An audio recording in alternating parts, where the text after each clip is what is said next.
Audio shorthand.com में आपका स्वागत है। 5 seconds।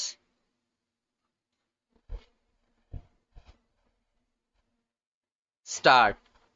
If we can find a remedy for it, it will not only be good for us, but maybe we will be setting an example for other democratically inclined countries who are seeking such remedies.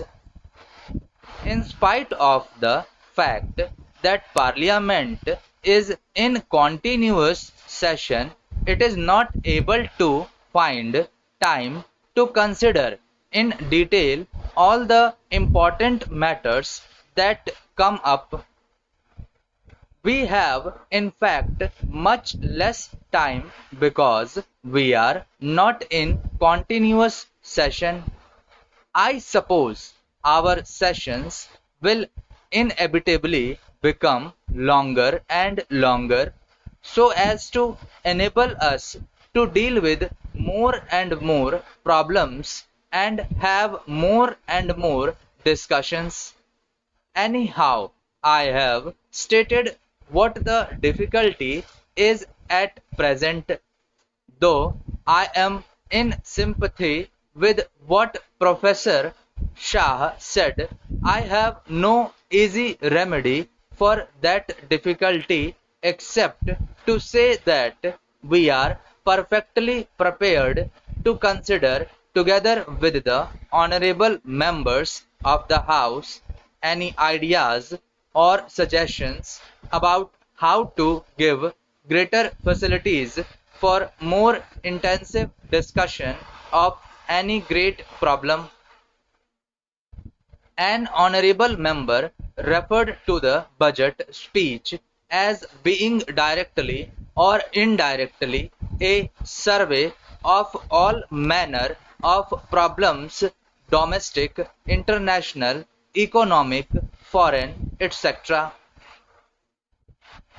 The House can hardly expect the Finance Minister's budget speech to be a survey of all these tremendous problems, although they have no doubt some bearing on the budget.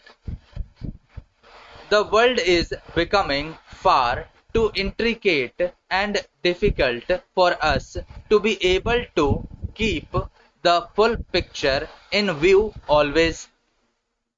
As I listened to the honourable member who spoke just now, I was wondering whether we had the larger picture in mind or were getting lost in few minor and secondary matters.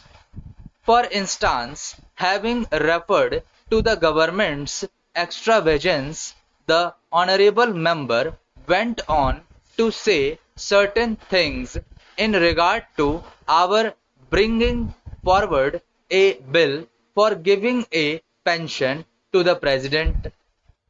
That signified to me an approach which I would call 100% wrong. Besides, I should have thought that the subject of pension for the president was hardly a matter for debate or reference here. I say, even if this country is starving, even then you have to provide for our president. The honourable member perhaps prefers starvation for the president and himself.